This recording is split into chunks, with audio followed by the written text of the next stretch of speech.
Close your eyes, if you'd like, and let your mind drift to a distant time, a world of endless grasslands stretching beneath a vast, unyielding sky. Welcome to Boring History for Sleep, where tonight we journey to the windswept steppes of the ancient, a nomadic people who roamed Eurasia's plains from around 900 to 200 BCE. Picture yourself on horseback, the rhythm of hooves beneath you, the cold wind tugging at your cloak. This is a story of survival, of ceaseless movement, of lives shaped by the pulse of the steppe. Our tale unfolds in 15 parts, each a window into the Scythian world, its toils, its triumphs, its mysteries. Let the details wash over you, steady and unhurried, as we begin with the daily life of a Scythian horseman, a life both free and unforgiving. Settle in, breathe deeply, and let the ancient steppe carry you toward rest.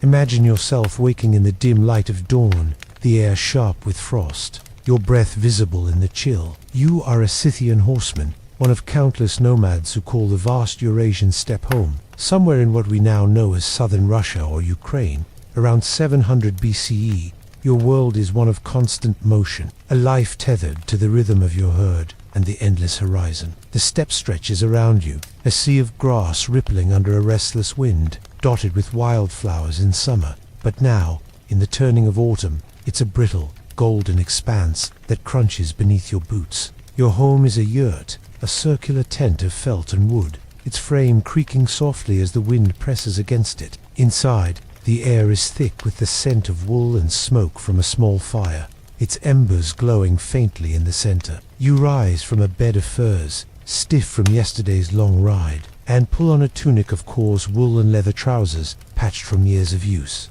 Your fingers, calloused from gripping reins and bowstrings, fumble to tie a belt heavy with a bronze dagger. The cold seeps through the felt walls, and you shiver, wrapping a thick cloak around your shoulders, its edges frayed from years on the trail. Outside, the camp stirs, the low bleating of sheep and the snorting of horses mingled with the murmurs of your kin, already tending to the day's tasks. Your role is clear: to ride, to guard, to survive. You saddle your horse, a sturdy, shaggy creature bred for endurance, its mane tangled with burrs. The saddle is simple, padded with felt, and you check the bow slung across your back, its wood smooth from use, its string taut. The steppe is not kind. Wolves lurk in the tall grass, and rival tribes may strike without warning. Your eyes scan the horizon, always alert, even as the familiar weight of your bow brings a quiet confidence. The day stretches long. You ride for hours, guiding the herd to fresh grazing grounds, the wind carrying the earthy scent of trampled grass and the faint temps of horse sweat. Your meals are simple, eaten on the move: a strip of dried mutton, chewy and salty, washed down with fermented mare's milk, its sour bite warming your chest. Water is scarce, drawn from streams or carried in leather pouches, and you ration it carefully. The sun climbs high, then sinks, painting the sky in hues of amber and violet. But there's no rest yet. You must check the herd, repair a torn bridle, or scout for signs of danger. The rhythm of your life is unrelenting, tied to the needs of animals and the whims of nature. Winter looms, and with it, the threat of blizzards that can bury the steppe in snow, freezing your fingers and numbing your toes. Summer brings its own, trial dust storms that sting your eyes and choke your lungs. Hunger is a constant shadow. A failed grazing season or a stolen herd could mean starvation. Yet, there's a strange freedom in this life. The steppe knows no walls, no masters but the sky and the seasons. You ride with your kin, sharing stories around the fire, the crackle of burning wood a steady comfort. The stars above are your map, their patterns guiding you across the endless plains. But freedom comes at a cost. The steppe demands endurance, vigilance, and sacrifice. A fall from your horse could break a bone, and with no healers nearby, pain becomes a companion. Raids from rival tribes mean lives are lost, not in grand battles but in swift, brutal skirmishes, leaving families to mourn in silence. The weight of survival presses on you, day after day, as you ride beneath that vast, unyielding sky. This is the life of a Scythian horseman, raw, unceasing, and woven into the heartbeat of the steppe. As we leave the windswept plains and the life of the horseman behind, let's turn to a figure who rose above the daily grind, a leader whose cunning shaped the Scythian legacy. Next, we'll explore the story of identity. Let your mind drift now, away from the daily toil of the Scythian Horseman, to a time when one leader's cunning defined the fate of his people. Picture the steppe in 513 BCE, the air heavy with the scent of crushed grass and distant smoke. You are in the world of Idanthossus, a Scythian king whose name echoes through history, not for grand monuments or written laws, but for his elusive defiance against the mightiest empire of the age. Under Darius I, as the firelight flickers in your yacht, imagine the weight of leadership on this king, a man of the steppe, whose life was a dance of strategy and survival. His story, woven into the rhythm of hoofbeats and whispered counsels, unfolds slowly, inviting you to settle deeper into the calm of this ancient tale. Idanthossus was no king in a gilded palace. His throne was the saddle, his court a circle of warriors gathered under a vast star-strewn sky. The Scythians had no cities, no fixed borders, only the endless plains and the loyalty of their tribes. Around you, the camp buzzes with quiet urgency, horses whinny, leather armor creaks, and the wind carries the faint tang of boiled mare's milk, a staple of Scythian feasts. Idanthossus, likely in his prime, was a figure of weathered strength, his face lined from years of sun and frost, his eyes sharp with the instincts of a nomad. His cloak, adorned with bronze plaques, jingles softly as he moves, and his bow, ever at hand, speaks of a life where peace was fleeting. The story begins with a shadow on the horizon. Darius I, the Persian king, whose empire stretched from Egypt to India, had set his sights on the Scyth. His army, vast as a desert storm, crossed the Bosporus on a bridge of boats, their sandals stirring dust that choked the air. The Persians sought to subdue the steppe, to claim its wealth in horses and gold, and to punish the nomads who raided their borders. Imagine the tension in the Scythian camp as scouts galloped in, their voices low but urgent, reporting the advance of thousands spearmen, archers, and chariots, their armor glinting under the sun. For Idanthossus, this was no mere raid to repel. It was a test of his people's way of life, their freedom to roam unbound. But Idanthossus was no ordinary warlord. His strategy was not to meet Darius in open battle, where Persian numbers would crush the smaller Scythian force. Instead, he chose the steppe itself as his weapon. Picture yourself riding alongside him, your horse's hooves drumming a steady rhythm on the earth. The Scythians retreated, burning grass to deny the Persians fodder, poisoning wells with sour herbs, and vanishing into the plains. The wind carries the crackle of distant fires, set to starve Darius' army, and the faint cries of Persian scouts lost in the maze of ravines. Idanthossus, ever watchful, sent riders to harass the enemy's flanks, their arrows whistling like birds of prey, striking and fading before the Persians could respond. Days turned to weeks, then months. The steppe, vast and unyielding, wore down the invaders. Imagine the Persians' camp, their tents sagging under unexpected frosts, their soldiers weary, their supplies dwindling. The scent of unwashed bodies and rotting provisions hung heavy, while dysentery and exhaustion claimed more lives than Scythian arrows. Idanthossus, in council with his warriors, spoke in measured tones, his voice blending with the rustle of felt walls. He sent taunting messages to Darius, offering gifts of a bird, a mouse, a frog, and 5 arrow symbols, perhaps of the steppe's untamable spirit, though their meaning puzzled the Persians. Some say it was a riddle: flee, or we will overwhelm you like these creatures. Others saw it as a mockery of Darius' ambition. The campaign dragged on, a slow dance of pursuit and evasion. Picture the Scythians moving camp under moonlight, yurts dismantled in silence, herds driven to hidden valleys. The creak of cartwheels and the soft bleating of sheep filled the night, a rhythm as steady as a lullaby. Idanthossus' genius lay in patience, in knowing the steppe's secrets, its hidden springs. It's treacherous, bogs while the Persians stumbled, their heavy armor a burden in the open plains. Darius, frustrated, built earthworks to trap his elusive foe, but the Scythians slipped away, their laughter carried on the wind. The Persian king, his pride bruised, finally turned back, his army diminished, his dream of conquest broken. Idanthossus' victory was not one of blood-soaked fields, but of a triumph of the steppes, vastness over imperial might. Yet his story fades here, as Scythian tales often do. No grand tomb marks his grave.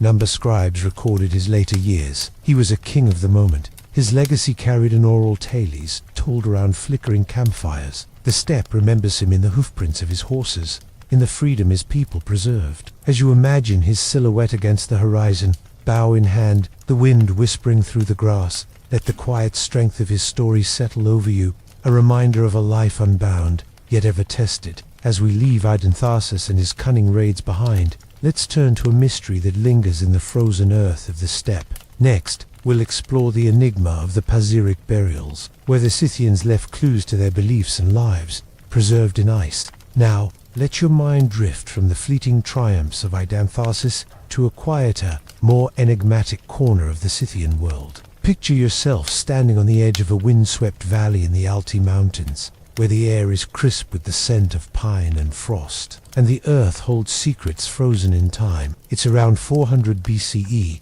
and you're near the Paziric burials, a series of tombs hidden beneath grassy mounds, or kurgans, that have preserved the Scythians' lives in astonishing detail. These graves, uncovered millennia later, offer a glimpse into their beliefs, their artistry, and their miseries, a puzzle that invites you to linger, unhurried, as we unravel the story of the Paziric people, their frozen relics, and the questions that still whisper across the steppe. Imagine the steppe stretching around you, its rolling hills dotted with each a low, earthen dome, weathered by centuries of wind and rain. The Paziric Valley, nestled in what is now southern Siberia, is a place of stark beauty, where the sky feels close enough to touch, and the ground hums with the memory of rituals. The air carries the faint tang of damp soil and wild herbs, and as you stand beside a kurgan, you can almost hear the distant echo of chants, the soft thud of hooves from a long-ago funeral procession. These tombs were not for common herders, but for warriors, chieftains, or perhaps shamans, figures of reverence, whose deaths called for elaborate rites. Picture the moment a Scythian was laid to rest. The community gathers, their faces weathered, their cloaks heavy with embroidered patterns. A pit is dug deep and wide, lined with logs of larch wood, their resinous scent mingling with the earth. The body, dressed in fine wool and leather, is placed within, adorned with gold plaques that glint in the torchlight. Around them, treasures are arranged. A felt rug with swirling deer motifs, a bronze mirror polished to reflect the stars, a quiver of arrows fletched with eagle feathers. Horses, their manes braided, are sacrificed and laid beside their master, their bodies a bridge to the afterlife. The tomb is sealed with earth, and the mourners depart, leaving the kurgan to the silence of the steppe.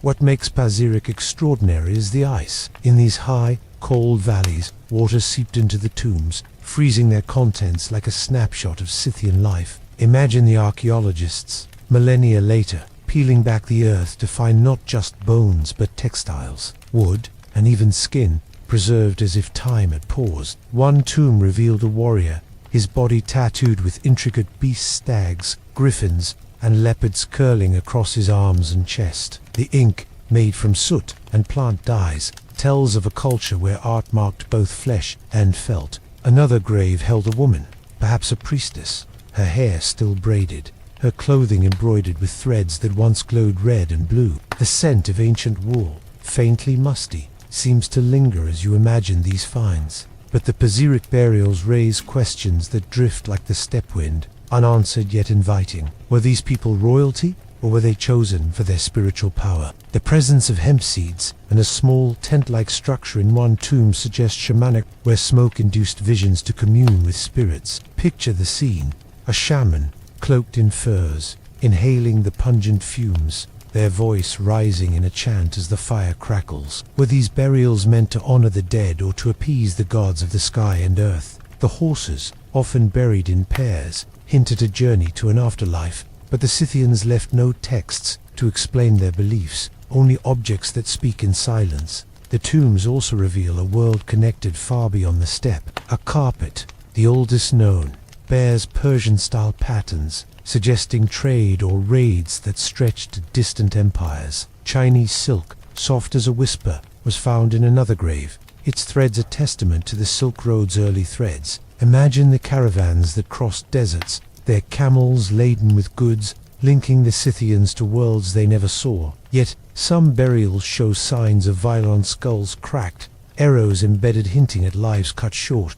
not in grand wars but in sudden, quiet clashes. These traces of struggle soft by time remind us of the steppes' harsh demands, yet the beauty of the artifacts speaks of a people who found meaning in art and ritual. The Pazyryk burials remain a mystery, their stories were the tattoos marks of status, protection, or spiritual power. Did the horses gallop into the afterlife, carrying their riders to a celestial steppe? As you picture the Kurgans standing sentinel under a twilight sky, their secrets locked in ice, let the unanswered questions fade into a gentle hum, like the wind across the grass. The Scythian's world, preserved in these frozen graves, invites you to rest in its quiet enigma, a testament to lives both fleeting and eternal. As we leave the frozen tombs of Pazyryk behind, let's shift to a different life, one of power and prestige amid the steppes. Next, we'll explore the world of a Scythian chieftain, where wealth and danger walked hand in hand.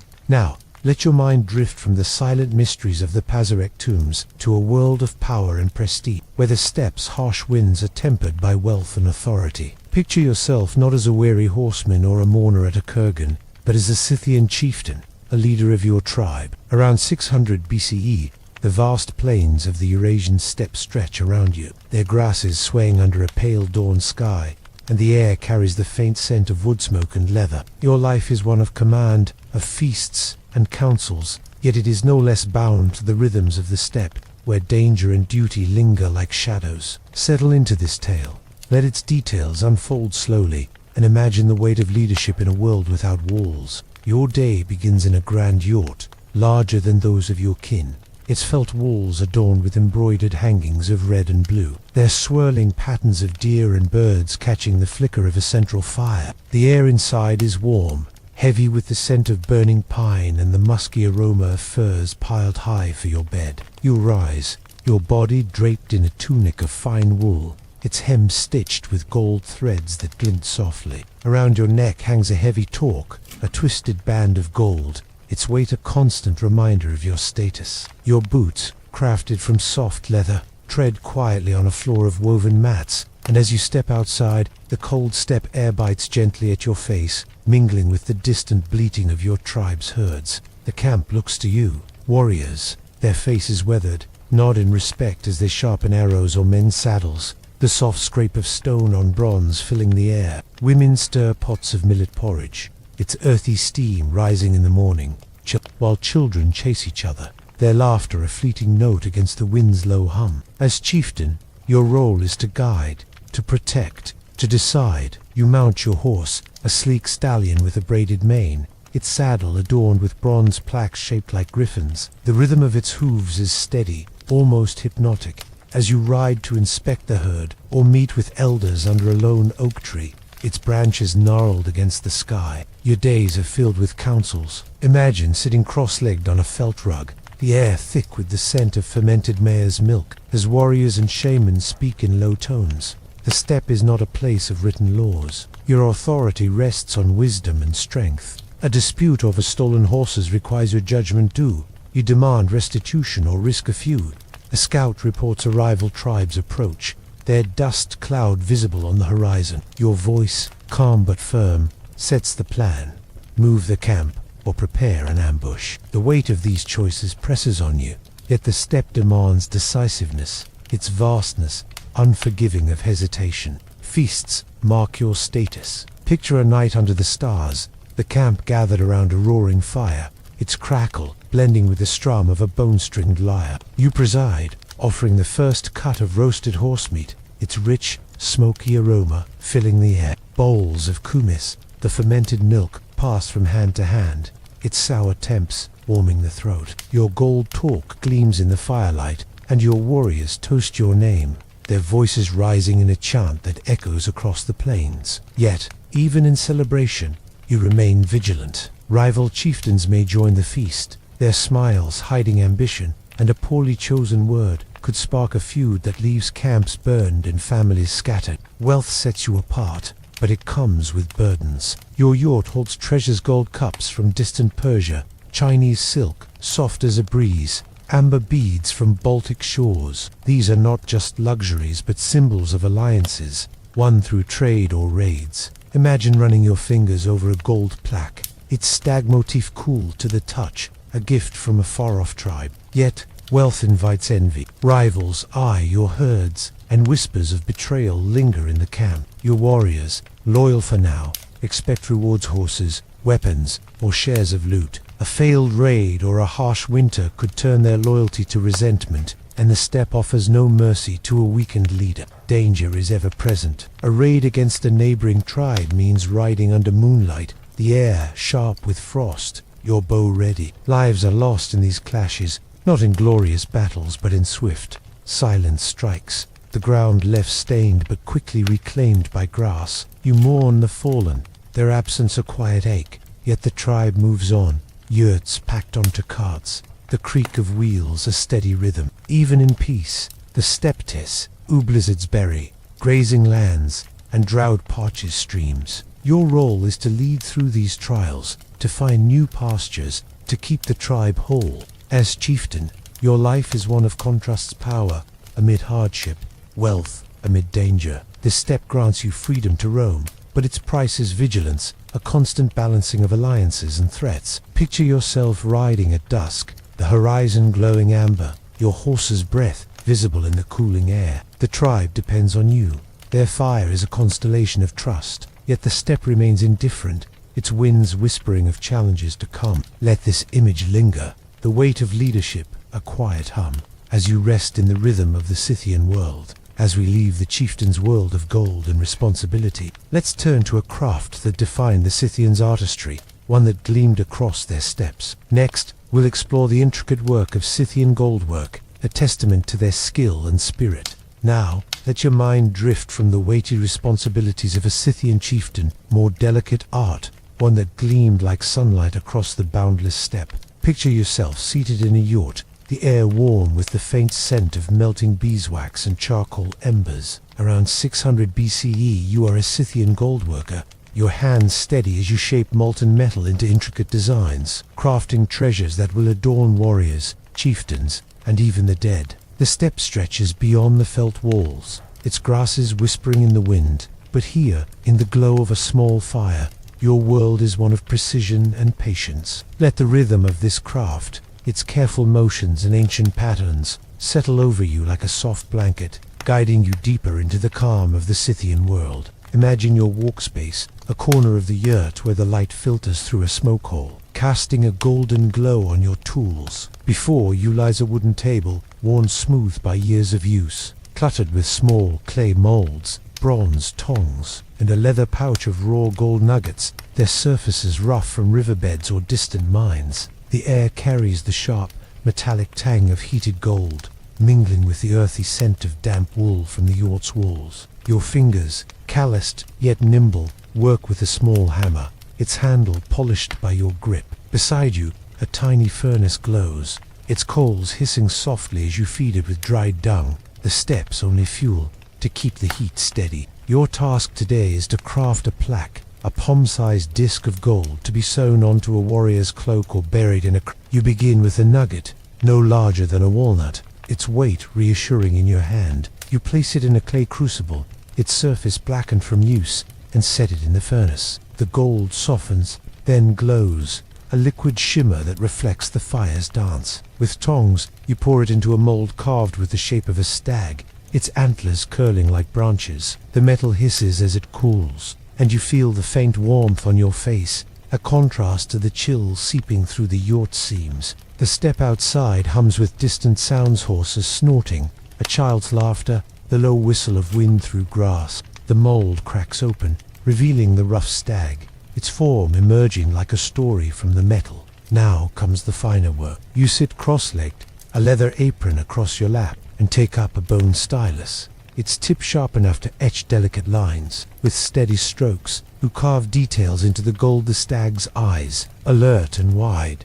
its muscles taut as if leaping across the steppe. The metal is soft, yielding under your touch, but the work is slow, demanding focus. The yurt is quiet, save for the soft scrape of your stylus and the occasional pop of the fire. Your eyes adjust to the dim light, and the world narrows to the gleaming surface before you, each line a tribute to the animals that define Scythian life: stags, horses, griffins, their forms both real and mythic. This craft is more than decoration. It is a language of the steppe. Gold plaques, shaped like leopards or eagles, mark a warrior's status or a chieftain's wealth. They are sewn onto tunics, hung from belts, or placed in tombs to honor the dead. Imagine threading a finished plaque onto a leather cord, its weight tugging gently as you hold it up to the light. The gold catches the fire's glow, its surface alive with the story of a hunt or a god. These pieces travel far, traded along the edges of the Silk Road, reaching Persian courts or Greek colonies, their designs whispering of the steppes, wild freedom. You've seen traders return with tales of distant lands, their voices low as they describe cities of stone, so unlike your world of felt and grass. Yet the craft is not without struggle. Gold is scarce, won through raids or trade with distant miners, and every nugget is precious. A mistake, a crack in the mold, a slip of the stylus means hours of work lost, and the tribe's patience is thin. Your hands ache from long hours, your eyes strained in the dim light, and the smoke from the furnace stings your throat. Outside, the steppes dangers never-fed raiders may strike, stealing your tools or your gold, and winter's cold can halt your work, freezing the clay or your fingers. Yet, there's a quiet pride in your craft. Each piece you create, whether a simple stud or an elaborate belt buckle, carries the spirit of the Scythians, their love of motion and beauty etched in gold. The process is repetitive, almost meditative. You hammer, you etch, you polish, the rhythm as steady as the steppes' heartbeat. Imagine finishing a plaque, rubbing it with a soft cloth until it shines, its surface smooth as a still pond. You wrap it in felt, ready for a chieftain's cloak or a tomb's offering, and step outside to breathe the crisp air, the stars above a glittering mirror of your work. The steppe stretches on, indifferent but eternal, and your craft, small as it seems, binds you to its vastness. As you linger on this image, the glow of gold in your hands, let the calm of creation settle over you, a quiet thread in the Scythian tapestry. As we leave the delicate art of goldwork behind, let's turn to a monument of the steppe, a structure that holds the Scythians' reverence for their dead. Next, we'll explore the kurgan of Esek, where a golden warrior lies in eternal rest. Let your mind drift now, away from the delicate glow of Scythian goldwork, to a silent monument rising from the steppes' endless expanse. Picture yourself standing on a grassy plain near the Isak River, in what is now Kazakhstan, around 500 BCE. The air is crisp, carrying the faint scent of wild thyme and the distant bleating of grazing herds. Before you looms the Issyk kurgan, a massive burial mound, its earthen dome stretching wide under a pale, boundless sky. This is no mere hill, but a testament to the Scythians' reverence for their dead, a structure that holds the mystery of a golden warrior, preserved for centuries beneath the soil. Let the quiet majesty of this kurgan envelop you, its story unfolding slowly, like the wind shaping the steppe, as we explore its creation and meaning in the rhythm of the ancient world. Imagine the kurgan as it was built, a labor of devotion for a fallen leader, perhaps a chieftain or warrior revered by the tribe. The steppe around you hums with activity, the air filled with the soft thud of shovels and the creak of ox-drawn carts hauling earth. The mound rises gradually, layer by layer, its base as wide as a small village, its height dwarfing the yurts nearby. The soil, rich with the scent of damp clay, is piled high, smoothed by hands and feet until it forms a gentle dome, blending into the landscape as if born from the earth itself. The wind carries the low chants of mourners, their voices mingling with the rustle of grass as they honor the one who will rest within. The kurgan's heart is a timber chamber, deep beneath the mound. Picture the builders, their tunics dusted with dirt, felling cedar trees from distant slopes, their axes ringing in the crisp air. The logs, heavy with the resinous scent of pine, are dragged to the site and laid in a rectangular pit, their surfaces smoothed to form a sturdy tomb. The chamber is small but sacred, its walls lined with felt rugs, their patterns of leaping stags faded but vibrant in the torchlight. The air inside is cool, heavy with the earthy temps of freshly dug soil, and as you imagine standing at its edge, you feel the weight of a final farewell, a moment where the living and the dead meet under the steppes' watchful sky.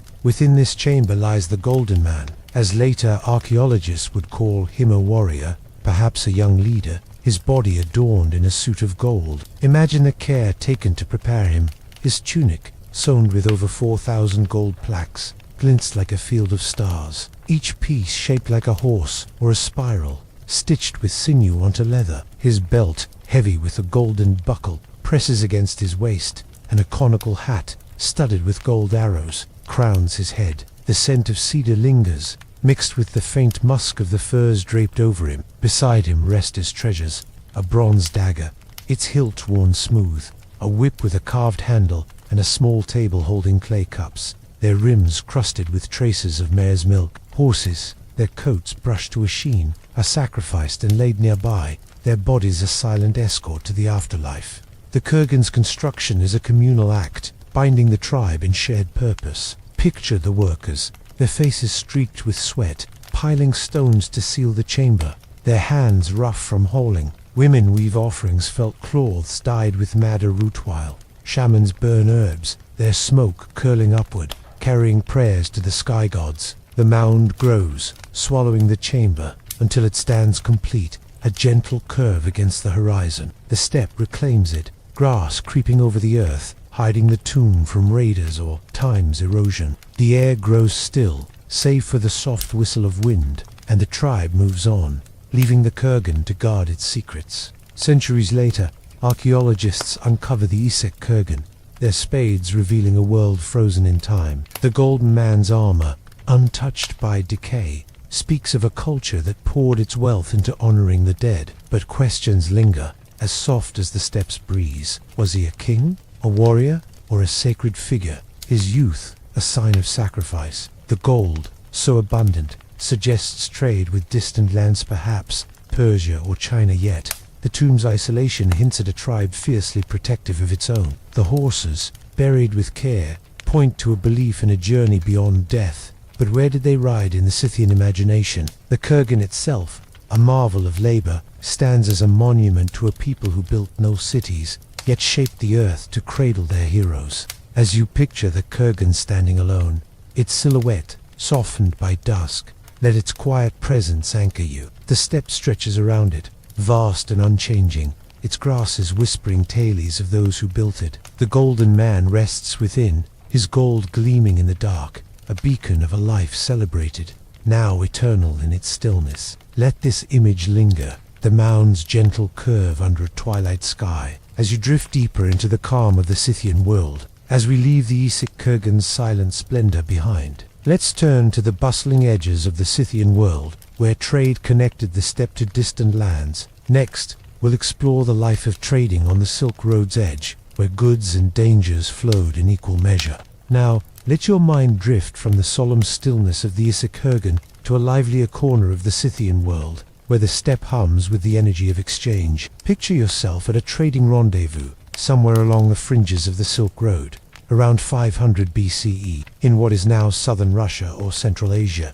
The air is thick with the scent of dust and dried herbs, mingled with the musky aroma of pack animals and the faint temps of sweat-soaked leather. This is a place where Scythian horsemen meet merchants from distant lands, Persians, Greeks, and early Chinese traders bartering goods that carry the weight of far-off cultures. The steppe stretches around you, its grasses swaying under a wide, cloud-streaked sky, and the rhythm of trade, both vibrant and precarious, unfolds slowly. Let this scene settle over you, its steady hum of activity guiding you deeper into the calm of the Scythian world. Imagine standing in a makeshift market, not a fixed bazaar with stone stalls, but a sprawling camp where yurts and carts form a loose circle on the plain. The ground is trampled, scattered with straw and hoofprints, and the air buzzes with low voices haggling in a dozen tongues. Around you, Scythian traders, their tunics adorned with bronze pins, led shaggy horses laden with furze fox, sable, and wolf, their pelts, soft under your fingers, heavy with the scent of the wild. Your own goods, perhaps bundles of wool or dried mare's milk curds wrapped in felt, rest in a cart, its wooden wheels creaking faintly as you shift it into place. The sun beats down, warming the leather of your boots, but a cool breeze carries the promise of evening, rustling the grass like a whispered secret. Merchants from afar bring treasures that dazzle the eye. Picture a Persian trader, his robe dyed a deep indigo, unrolling a carpet woven with patterns of lions and stars, its threads catching the light like a distant fire. Another, from a Greek colony on the Black Sea, offers amphorae of olive oil, their clay, cool to the touch, sealed with wax that smells faintly of the sea. From the east, a Chinese merchant, his cart, groaning under the weight of silk bolts, displays cloth so fine it slips through your fingers like water, its sheen reflecting the sky. The air is alive with scent-spiced wine, roasted sesame, and the earthy musk of camel dung from a caravan that has crossed deserts to reach this spot. Trading here is a delicate dance. You offer a stack of furs, their weight reassuring in your arms, and gesture to a bronze mirror, its surface etched with a griffin, perfect for a chieftain's wife. The Greek merchant eyes your goods, his fingers tracing the fur's texture, and counters with a lower offer, his voice steady but sharp. You haggle, your words slow and deliberate, the rhythm of negotiation almost soothing, like the ebb and flow of a stream. A deal is struck, sealed with a nod and a shared sip of kumis, its sour bite lingering on your tongue. Each exchange is a gamble too generous, and you lose your winter's wealth. Too stingy, and you risk insult, or worse, a feud that could spark a raid. The steppes' dangers shadow every transaction. Imagine a sudden shout, the thud of hooves signaling a rival tribe's approach. Your hand rests on your dagger, its hilt worn smooth, as warriors ready their bows, their movements swift but silent. Bandits haunt these routes, drawn by the promise of gold or silk, and a poorly guarded caravan could lose everything, lives fading into the grass like morning dew. Storms, too, threaten dark clouds gathering on the horizon, their rumble promising rain that turns the ground to mud, trapping carts and scattering goods. Even in calm times, the journey to this rendezvous was grueling. Days of riding, your horse's breath steaming in the dawn, your body aching from nights on hard ground. Yet, there's a quiet thrill in this meeting of worlds. The Silk Road's edge is a crossroads of cultures, where Scythian furs meet Persian spices and Chinese jade. Picture a trader offering you a small agate bead, its surface swirled with red and white, said to ward off evil spirit. You trade stories as well as good stales of distant cities with stone towers, or rivers that flow with gold, each story weaving a thread into the steppes' vast tapestry. The market hums with life. A child chases a stray goat, its bleat cutting through the chatter. A woman fries flatbread, its warm, doughy scent drifting past. A bard strums a lyre, its notes blending with the wind. As evening falls, the camp glows with firelight, the air cooling as stars emerge overhead. You pack your new good silk for your wife, a bronze cup for your chieftain onto your cart, its wheels groaning softly. The market quiets, traders retreating to their yurts, the steppe reclaiming its silence. You mount your horse, the leather saddle creaking under you, and ride back to your tribe. The weight of yore gains a small comfort against the vastness of the plain. The rhythm of trade, with its risks and rewards, mirrors the steppe's own pulse, endless, unhurried, and eternal. As we leave the bustling trade of the Silk Road's edge behind, let's turn to a story that stirred the imaginations of both Scythians and their neighbors. Next, we'll explore the myth of the Amazons, warrior women, whose legends may have roots in the steppe's reality. Now, let your mind drift from the bustling trade camps of the Silk Road's edge to a quieter, more timeless realm, where stories weave the fabric of the Scythian soul. Picture yourself seated around a crackling campfire, its embers casting a soft glow across the steppe. Somewhere in the heart of Scythian lands, around 600 BCE, the air is cool, carrying the faint scent of burning cedar and the earthy tamps of trampled grass. The sky above is a vast dome of stars, their light a silent guide for the tales told in hushed tones. Tonight, the stories of the Amazons, fierce warrior women whose legend echoes across the ancient world, possibly born from the Scythians themselves. Let the rhythm of this myth, its blend of truth and wonder, settle over you like a soft veil, guiding you deeper into the calm of the steppe's oral traditions. Imagine the scene. The camp is quiet, save for the fire's gentle pop and the distant whinny of a horse tethered nearby. You sit on a thick felt rug, its fibers rough under your hands, warmed by the fire's glow. Around you Scythian kin gather, warriors with braided hair, elders with weathered faces, children wide-eyed at the tale's promise. The storyteller, an elder woman with a voice steady as the steppe wind, begins, her words rising and falling like the rhythm of hooves. Her cloak, adorned with bronze beads, glints faintly, and the air carries the musky scent of wool and the sweet temps of kumis sipped from a shared bowl. The story she tells is one of women who ride like men, wielding bows and spears, their lives a mirror of the steppes' fierce freedom. In the myth, the Amazons are a tribe of warrior women dwelling on the steppes, perhaps near the Black Sea or the Don River. They are not bound by hearths or husbands, but by the bow and the horse. Their camps a mirror of Scythian yurts, yet ruled by women alone. Picture them riding across the plains,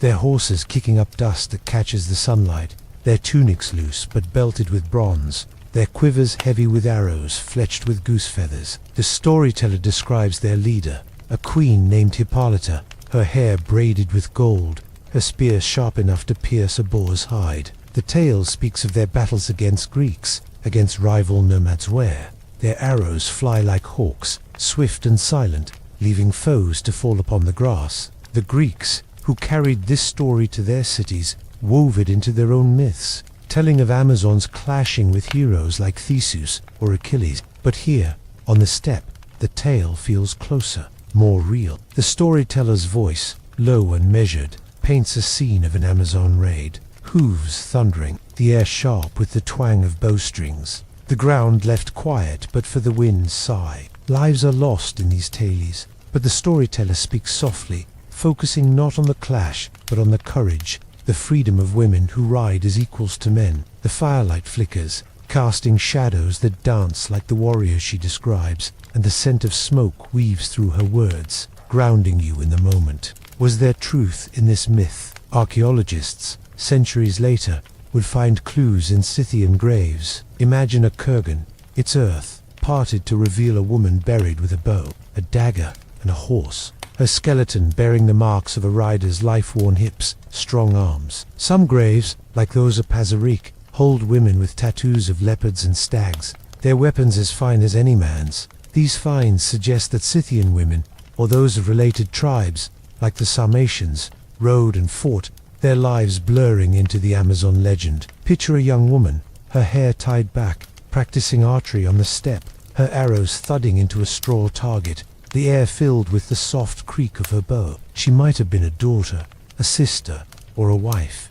yet her skill earned her a place among warriors. Her story carried into myth. The tale shifts to a quieter note. The storyteller describes an Amazon's life beyond battle, weaving felt in a yurt, its walls humming with the wind, tending horses under a twilight sky, their breath steaming in the chill, or joining a ritual, offering milk to the gods by a sacred spring, its water cold against her hands. These women, the story says, lived free, their camps a mirror of Scythian life, yet distinct, a world where women held the reins. The Greeks, hearing these tales, imagined a distant land of warrior queens, but the Scythians knew them as kin, their stories rooted in the steppe's reality. The fire crackles, its warmth a gentle anchor, as the storyteller's voice weaves a sense of pride, of lives unbound by stone walls or rigid roles. As the tale ends, the camp falls silent, the stars brighter now, their light,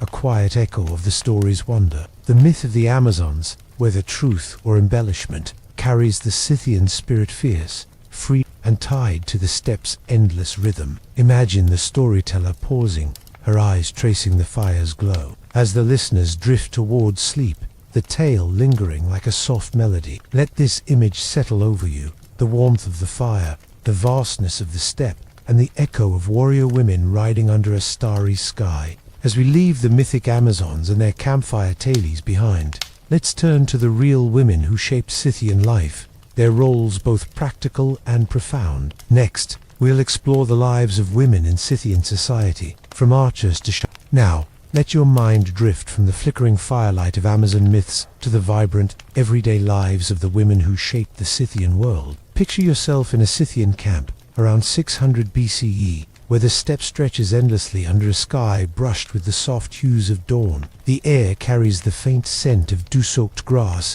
and the warm, musky aroma of wool from nearby yurts. Around you, women move with purposeful string bows, others stir pots over smoldering fires, their voices mingling with the low bleating of sheep. These are the women of the Scythians, not just figures of legend but real individuals whose strength and skill wove the fabric of their nomadic society. Let their stories, grounded in the rhythm of the steppe, settle over you like a gentle breeze, guiding you deeper into the calm of this ancient world. Imagine a woman named Sarai, a name whispered by her kin, though history leaves no record of her. She rises in a yurt, its felt walls soft with the scent of lanolin, the air warmed by a small fire of dried dung, its smoke curling upward. Her tunic, patched but sturdy, brushes against her legs as she ties her hair with a leather cord, securing it against the wind. Her hands, calloused from years of work, move with practiced ease as she checks a quiver of arrows, their goose feather fletching soft under her fingers. Sarai is an archer, one of many Scythian women trained to ride and fight, her bow a constant companion. The steppe demands strength from all, and women, no less than men, learn to draw a bowstring, the wood creaking as they aim at distant targets, the thud of arrows a steady rhythm in the morning air. Her day is one of many tasks. Picture her riding alongside the men, her horse's hooves kicking up dust that settles on her cloak, the scent of horse sweat sharp in the cool air. She guards the herd, her eyes scanning the horizon for wolves or rival tribes, her bow slung across her back, its weight familiar. When not riding, she tends to camp duties milking mares, the warm, sour liquid splashing into a wooden pail, or kneading dough for flatbread, its earthy aroma rising as it bakes on hot stones. The camp hums with activity. Children chase stray lambs, their laughter mingling with the wind. Elders, we've felt, their hands moving in a slow, hypnotic dance. Sarai's life is woven into this rhythm, her work essential to the tribe's survival. Some women, like Sarai, take on roles that blur the lines of legend. Archaeologists have found graves of women buried with weapons, bronze daggers, quivers, and even armor suggesting they fought alongside men. Imagine Sarai in a raid, her horse galloping under a moonlit sky, the air sharp with frost and the twang of her bowstring. The steppe's conflicts are swift, lives lost in moments, their absence felt in the quiet of the camp, but her voice remains steady, her arrows true. These women, perhaps the root of Amazon Thales, were not separate but integral, their courage a thread in the Scythian tapestry. The wind carries the faint echo of their shouts, a sound that fades into the grass, leaving only the memory of their strength. Other women held spiritual power. Picture an older woman, a shaman, her face lined with years, her cloak heavy with bone beads that clink softly as she moves. She tends a fire, its smoke thick with the pungent scent of burning hemp, used in rituals to commune with spirits. Her hands, gnarled but sure, scatter herbs into the flames, their aroma rising as she chants, her voice low and rhythmic, like a lullaby for the gods. She reads omens in the flight of birds, or the patterns of knotted cords, guiding the tribe through drought or danger. In a yurt, she might tend a sick child, applying a poultice of crushed leaves, its bitter scent mingling with the fire's warmth, her prayers blending with the wind outside. Women also wove the steppe's beauty. Imagine a weaver, her loom stretched with wool dye, red with madder root, her fingers threading patterns of stags and spirals, each not a story of the tribe. The clack of the loom is a steady beat, blending with the camp's humpets clanging, horses snorting, the soft murmur of gossip. These textiles, soft yet durable, line yurts, clothe warriors, or wrap the dead, their colors a rare brightness against the steppe's muted tones. Some women, widowed or childless, might lead households, their authority quiet but firm, negotiating marriages or trade with the same skill as any. Life for Scythian women was not without hardship. The steppe's cold bites at their fingers as they work, and hunger looms when herds falter. Raids could claim lives, leaving gaps filled only by memory, their loss mourned in silent rituals by the fire. Yet, their roles archer, weaver, shaman gave them a place of respect, their voices heard in councils, their hands shaping the tribe's survival. Picture Sarai at day's end, sitting by the fire, her bow resting nearby, the stars above a glittering map of her world. Her life, like the steppe, is both free and demanding, its rhythm a quiet pulse that carries you toward rest. As we leave the vibrant lives of Scythian women behind, let's turn to a moment of conflict that tested their tribe's strength. Next, we'll explore the Battle of Jaxartes River, where Scythian archers faced the might of Alexander the Great. Now, let your mind drift from the vibrant lives of Scythian women to a moment of tension on the steppe, where the air hums with the anticipation of conflict. Picture yourself on the banks of the Jaxartes River in what is now Central Asia, Around 329 BCE, the sun hangs low, casting a golden sheen across the rippling water, and the air carries the sharp scent of river reeds and the faint dust of approaching hooves. This is the setting of the Battle of Jaxartes River, where the Scythians, masters of the steppe, faced the relentless ambition of Alexander the Great. The clash was brief but fierce, a test of the nomad's skill against a conqueror's might. Let the rhythm of this story, with its steady pulse of preparation and aftermath, settle over you like the fading light of a steppe dusk, guiding you deeper into the calm of the Scythian world. Imagine the Scythian camp, nestled in a bend of the river, its yachts clustered like islands amid the grass. The air is warm, thick with the scent of horse sweat and the earthy tanks of trampled earth. You stand among the warriors, your leather tunic stiff with dust, your bow gripped tightly, its wood smooth under your fingers. The Scythians, perhaps, led by a chieftain named Spitamins, are no strangers to battle. But this foe is different. Across the river, Alexander's army assembles phalanxes of spearmen, their bronze shields glinting, and cavalry in disciplined rows, their banners fluttering in the breeze. The distant clank of armor and the low murmur of Greek commands carry over the water, a reminder of the empire that has already swallowed Persia. The Scythians prepare with quiet efficiency. Picture the warriors, men and women alike, checking their quivers, each arrow tipped with bronze, their fletching soft as you run your fingers over it. Horses, their manes braided for battle, snort and paw the ground, their breath steaming in the morning chill. The river, wide and sluggish, forms a natural barrier, its surface reflecting the sky's pale blue. The Scythians rely on their mobility, their strategy rooted in the steppes. Vastness strikes swiftly, then vanish. You can almost hear the soft creak of bowstrings being tested, the low voices of warriors planning their moves, their words blending with the river's gentle lap against the shore. Alexander, ever bold, seeks to cross his engineers, their tunics stained with mud, lash together rafts of inflated hides, their surfaces slick and smelling of wet leather. The Scythians watch from the far bank, their horses shifting beneath them. As the first rafts push into the current, the water splashing softly against their sides, the air grows tense, the wind carrying the faint scent of oil from Greek torches. The Scythians unleash a hail of arrows, their bows singing, the missiles arcing like birds across the river. The Greeks falter,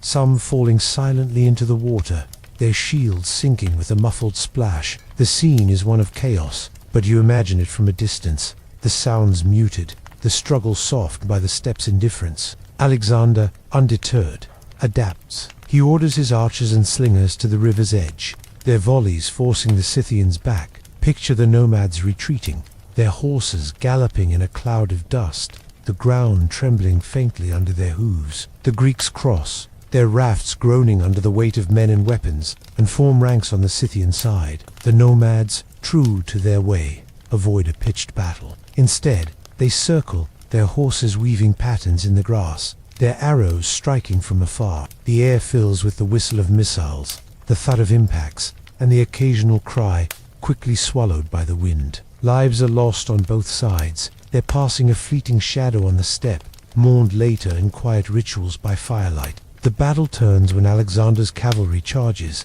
their lances lowered, their hooves churning the earth. The Scythians, outnumbered and wary of entrapment, scatter into the plains, their horses swift as the wind, leaving only dust and echoes. The Greeks claim victory, but it is hollow. Alexander cannot hold the steppe, its vastness defying his grasp. The Scythians, though pushed back, remain free, their camps moving deeper into the grasslands, their yurts dismantled under starlight, the creak of carts, a steady rhythm. The river flows on, its waters undisturbed, carrying away the traces of conflict. The aftermath is quiet. Imagine the Scythian warriors regrouping, their fires small but warm, the air heavy with the scent of roasted mutton and the faint bitterness of herbs burned in offering. The losses are felt, not in grand memorials but in the absence of familiar faces, their memory kept in stories told to children. Alexander moves on, his ambition pulling him eastward, but the steppe remains the Scythians' domain,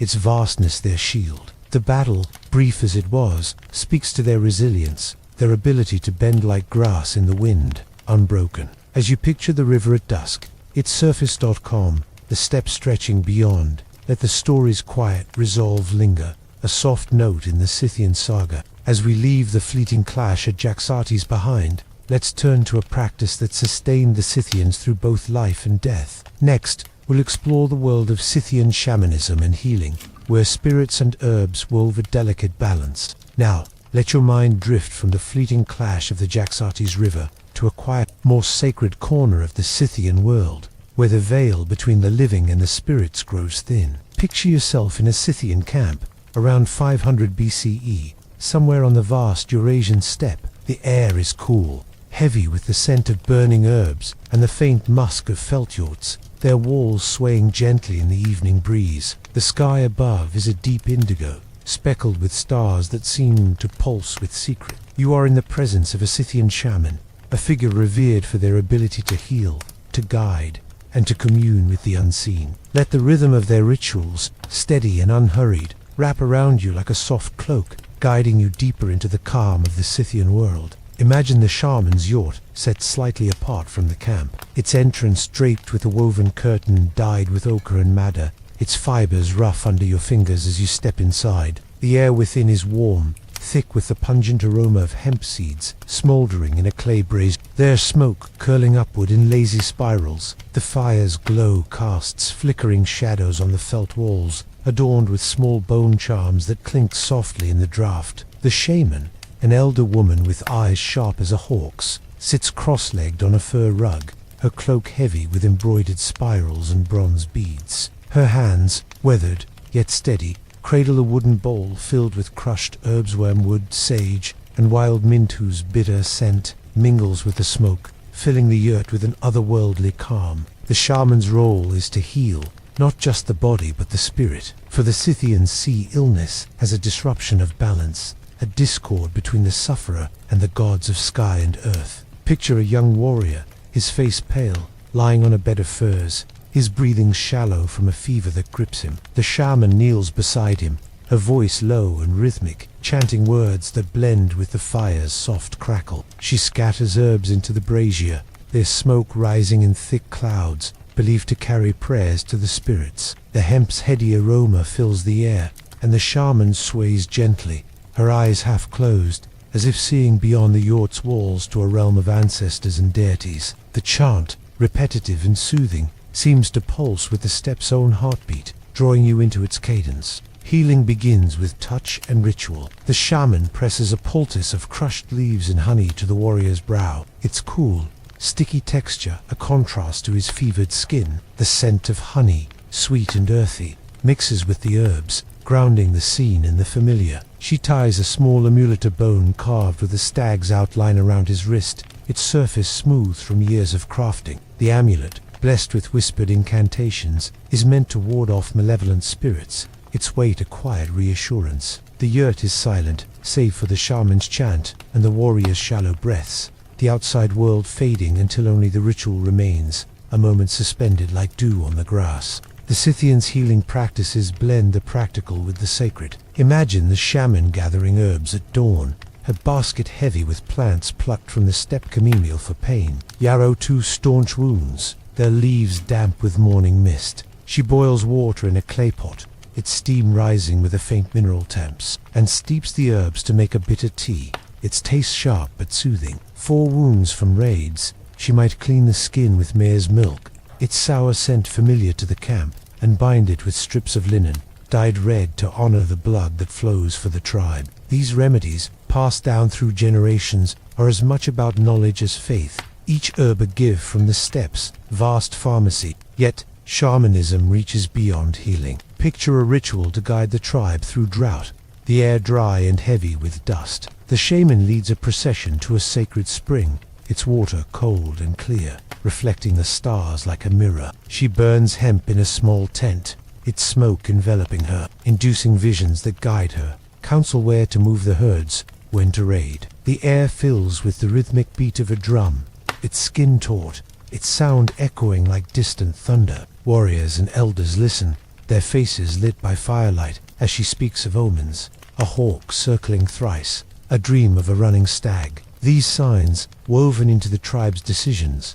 tie the Scythians to a world where spirits dwell in every gust and blade of grass. The shaman's life is not without burden. Her visions, sought in smoke-filled trances, leave her weary, her body trembling as she returns to the camp's reality. She faces skepticism, too. If her omens fail or a patient fades, whispers of doubt ripple through the tribe. Yet, her role is vital. Her yurt, a sanctuary where the sick find hope and the tribe finds direction. As you imagine her tending the fire, its embers glowing like tiny stars, let the rhythm of her work, her chants, her herbs, her quiet strengths carry you. The steppe outside hums with life, its winds a soft lullaby, blending with the shaman's voice to cradle you in the Scythian world. As we leave the sacred rituals of Scythian shamanism behind, let's turn to another enigma of the steppe, a place where cultures met and faded. Next, we'll explore the lost city of Tanais, a trading post where Scythian and Greek worlds intertwined.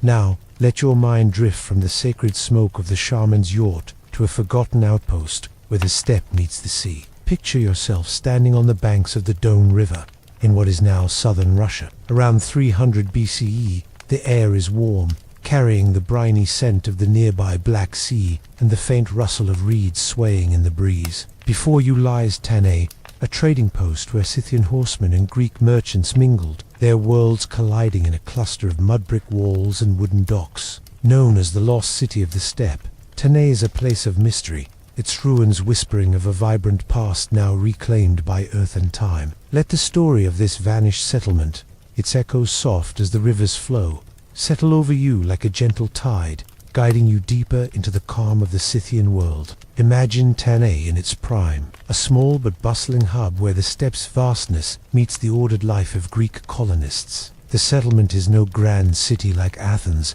but a patchwork of low buildings, their walls baked golden by the sun, their roofs thatched with reeds that rustle in the wind. The air hums with activity, the clatter of clam ferry being unloaded, the low bleating of goats herded through narrow lanes, and the murmur of voices in Greek Scythian and half-understood tongues. You stand by the river, its water lapping softly against wooden piers, the scent of fish and wet rope mingling with the dusty aroma of the steppe beyond. Ships, their sails patched but sturdy, bob gently, their hulls creaking as they carry goods from distant shores. Walk through Tanais, your boots sinking slightly into the packed earth of its streets. The marketplace is alive with trade Scythian riders, their cloaks adorned with bronze pins, barter furs, and honey for Greek wine, its sharp temps lingering in clay cups. A Greek potter, his hands dusted with clay, shapes vases with black-figured designs, their surfaces cool to the touch. The air carries the smoky scent of bread baking in domed ovens,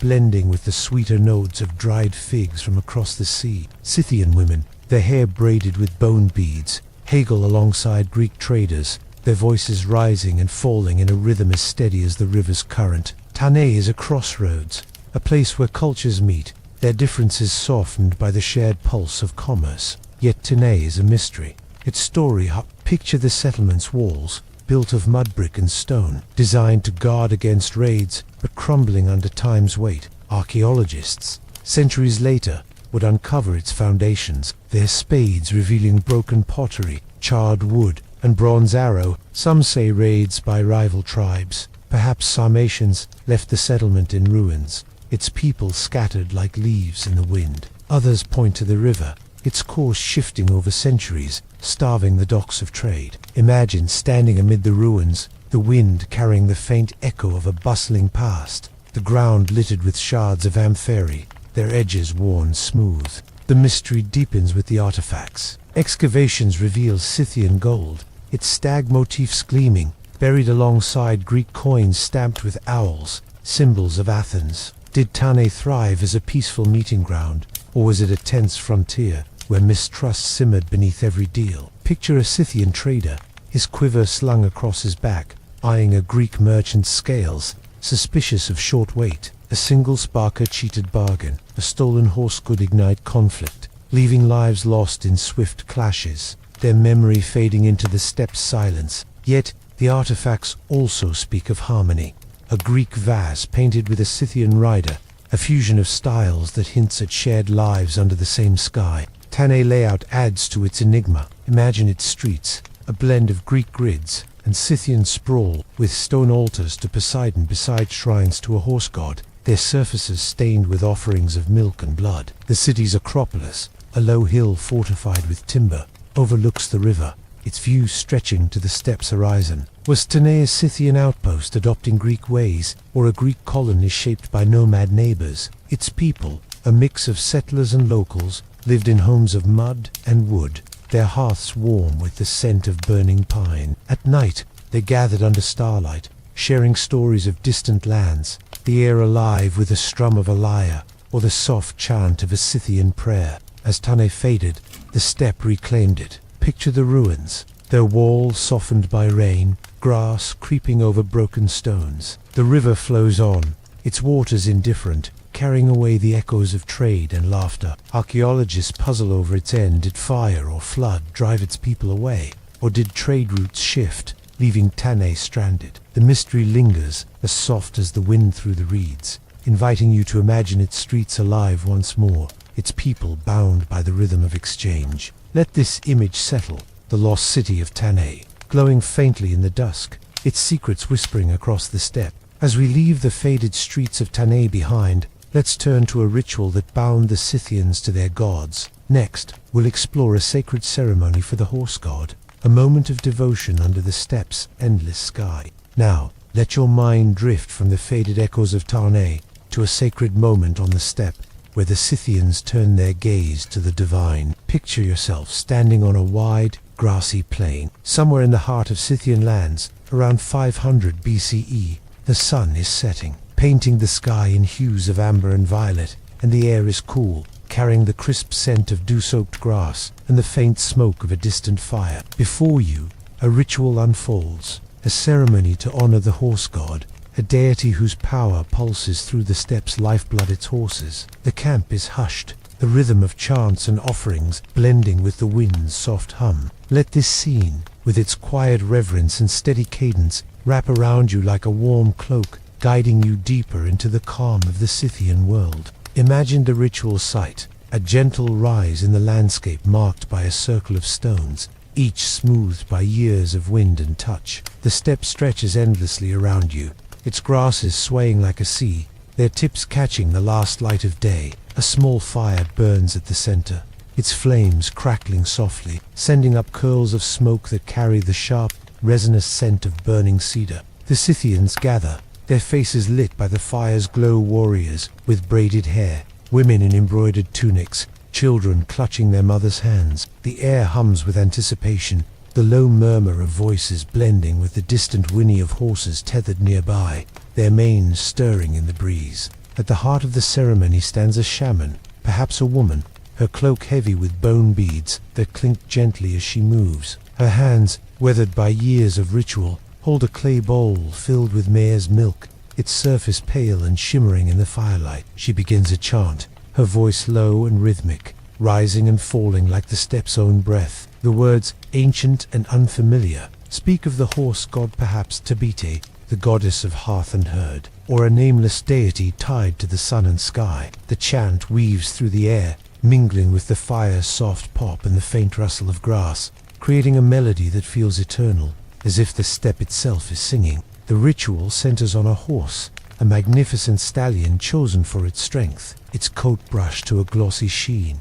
its mane braided with strips of red cloth. Picture it standing calmly, its breath steaming in the cooling air, its hooves shifting softly on the earth. The shaman approaches, her movements slow and deliberate, and pours the mare's milk onto the ground, the liquid soaking into the soil with a faint hiss, an offering to the earth and sky. The crowd watches, their silence a mark of respect, as she places a bundle of herbs, sage and wild thyme into the fire, their pungent aroma rising in thick clouds. The scent is sharp yet soothing, grounding you in the moment, as if the steppe's spirit is near. The ceremony builds to a solemn act. The horse, a sacred bridge to the divine, is led to a stone altar, its surface worn smooth by past offerings. The shaman raises a bronze knife, its blade catching the fire's glow, and with a swift, practiced motion, the animal's life is offered to the god. The act is quick, its finality soft by the ritual's purpose, a gift to ensure the herd's strength,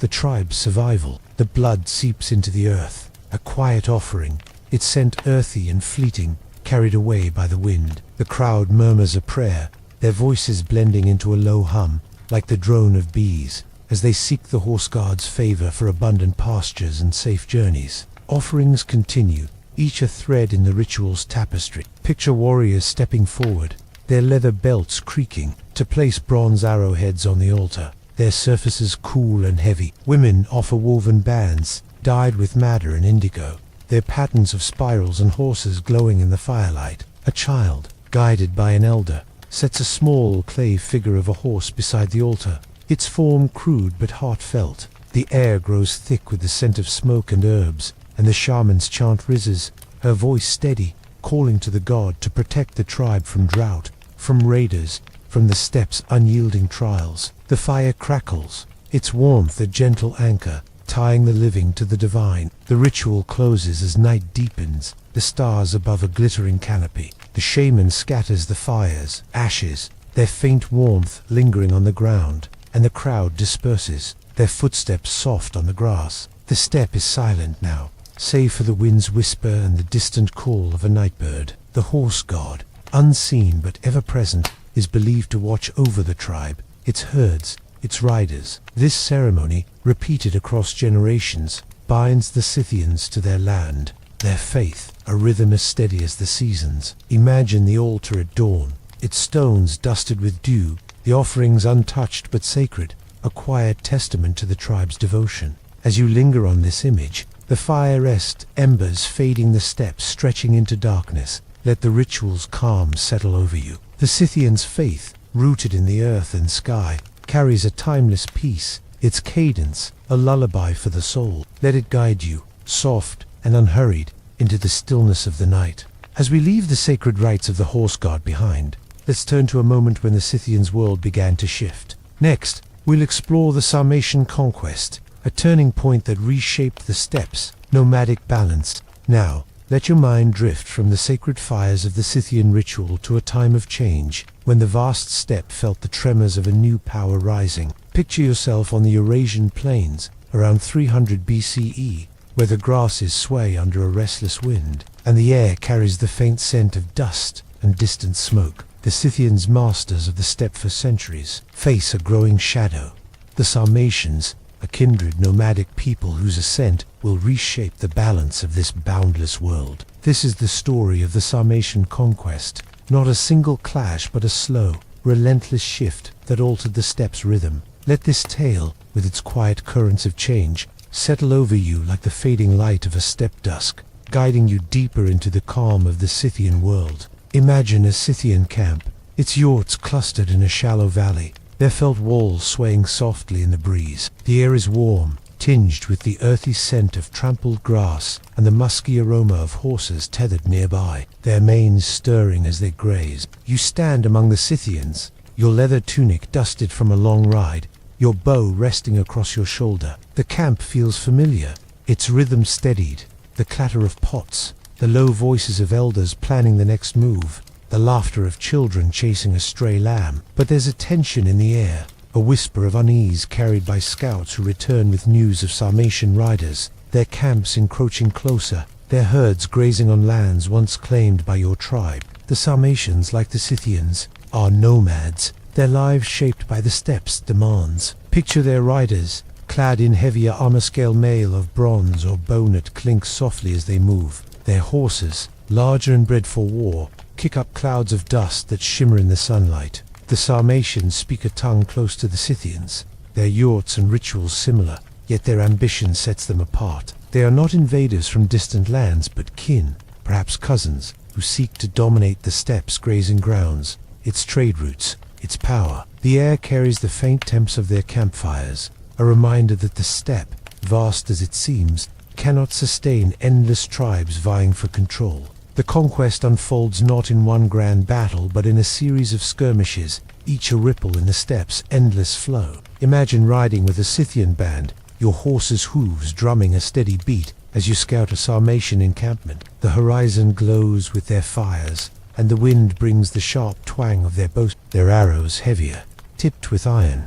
A clash irreps swift, chaotic, but muted in memory. Arrows whistle through the air, horses rear, and lives are lost in moments, their passing marked only by the grass that will grow over the fallen. The Scythians fight fiercely, their bows singing, but the Sarmatians' numbers and tactics press them back, their camps forced to retreat deeper into the plains. Picture the Scythian chieftain, his torque glinting in the firelight, gathered with elders in a yurt. The air is heavy with the scent of burning herbs, offered to calm the spirits as they debate fight, flee, or seek alliance. The Sarmatians' strength lies in their unity, their tribes banding together under strong leaders, while the Scythians, fiercely independent, struggle to coordinate. Some clans submit, blending with their conquerors, their yurts joining Sarmatian camps, their gold plaques now mixed with new designs. Others retreat, their carts creaking under the weight of furs and children, seeking new pastures beyond the Don River or the Black Sea's shores. The steppe absorbs these movements, its vastness indifferent, its winds carrying only whispers of change. The shift is gradual, like the turning of seasons. Imagine a Scythian camp years later, its numbers smaller, its warriors bearing Sarmatian-style armor, a sign of merging cultures. The air still carries the familiar scents: mare's milk, roasted mutton, the dust of the trail, but new songs, new patterns in the felt rugs hint at the Sarmatians' influence. Trade continues, with Greek merchants at Tannae noting the change. The Rampheri now traded for Sarmatian horses. The Scythians' name fades in some regions, their tribes absorbed or pushed to the margins, their kurgans left to stand silent under the sky. The steppe, ever-changing, reshapes itself, its grasses hiding the scars of these quiet conquests. The Sarmatian rise reshapes the ancient world. Their dominance opens new trade routes, their riders carrying goods and ideas from China to the Black Sea. Yet, the Scythian spirit lingers in, the gold plaques buried in kurgans, and the stories told by fires. Imagine a Scythian elder, her voice soft, recounting tales of Idanthasis' 2 children. The fires crackle, blending with her words. The losses of land, of kin are mourned quietly, their memory woven into the steppe's endless song. As you picture the camp at twilight, its fires glowing like stars, let the story of this slow conquest settle, a reminder of a world in flux, yet eternal in its vastness. As we leave the shifting tides of the Sarmatian conquest behind, let's turn to the enduring legacy of the Scythians, a culture that echoes far beyond their time. Next, we'll explore how their world resonates in modern Eurasia, tying the past to the present. Now, let your mind drift from the shifting tides of the Sarmatian conquest to a quiet moment of reflection, where the Scythians' world reaches across centuries to touch our own. Picture yourself standing on the same Eurasian steppe, but now in a time closer to today, perhaps in the rolling plains of modern Ukraine, southern Russia, or Kazakhstan. The air is cool, carrying the familiar scent of dukist grass and the faint hum of a distant breeze, just as it did thousands of years ago. The Scythians, with their yurts, horses, and golden treasures, have long faded, their kurgans softened by time, yet their legacy lingers in the land, its people, and the stories that endure. Let this final tale, with its gentle threads connecting past to present, wrap around you like a soft blanket, guiding you toward rest in the calm of the Scythian world. Imagine standing beside a kurgan, its earthen mound now a gentle rise, covered in wildflowers that sway under a twilight sky. The steppe stretches around you,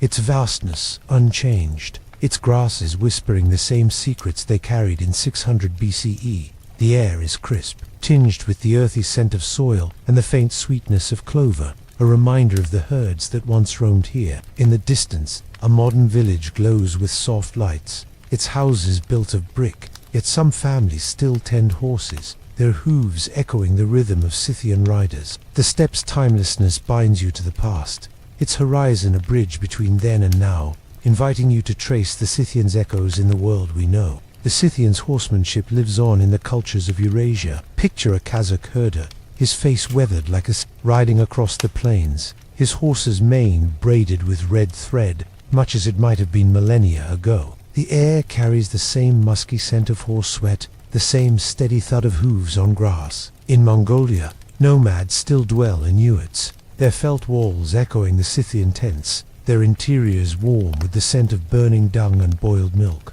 These herders, guiding their flocks under the same starry sky, carry the Scythian spirit of freedom, their lives unbound by walls, their days shaped by the season's rhythm. The clink of a bridle, the creak of a cartwheel, feels like a whisper from the past, a thread of continuity woven through time. Their artistry endures, too. Imagine visiting a museum in Kiju or Almaty, where Scythian gold glimmers in glass cases, its stags and griffins as vivid as when they were crafted. The plaques, once sewn onto tunics or buried in kurgans, inspire modern jewelers. Their swirling designs echoed in bracelets and pendants sold in local markets. Picture a craftsman in a small workshop, his tools clinking softly, shaping silver with patterns that recall the Scythian's love of movement and nature. The air carries the faint metallic tang of his work, blending with the scent of wood shavings, a quiet nod to the gold workers who hammered under a steppe sun. These designs,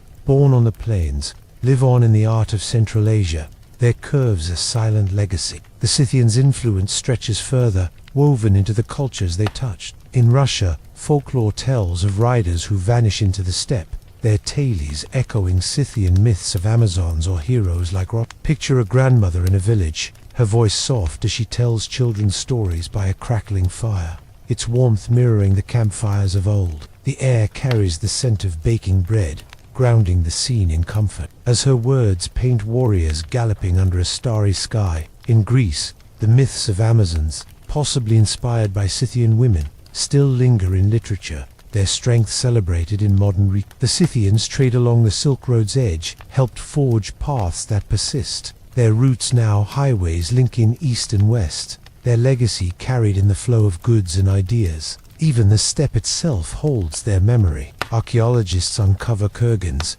their spades revealing bronze daggers, felled rugs, and horse bones. Each find a whisper of Scythian life. Imagine standing at a dig site, the air heavy with the scent of freshly turned earth. As a golden plaque emerges, its stag motif catching the sunlight. These discoveries, from Pazyryk to Issyk, connect us to the Scythians' world, their rituals and struggles preserved in the soil. In modern Kazakhstan, festivals celebrate the steppe's heritage, with horse races and archery contests, the thud of hooves and twang of bows echoing the Scythians' daily rhythm. The air fills with laughter and the smoky aroma of roasted meat, a scene not unlike a Scythian feast. The Scythians' story, though faded, reminds us of a life both free and fleeting. Their hardships, cold winters, lost kin, endless rides are distant now, softened by time, yet their spirit endures in the steppe's vastness, in the art and tales that survive. Picture yourself lying on a modern bed,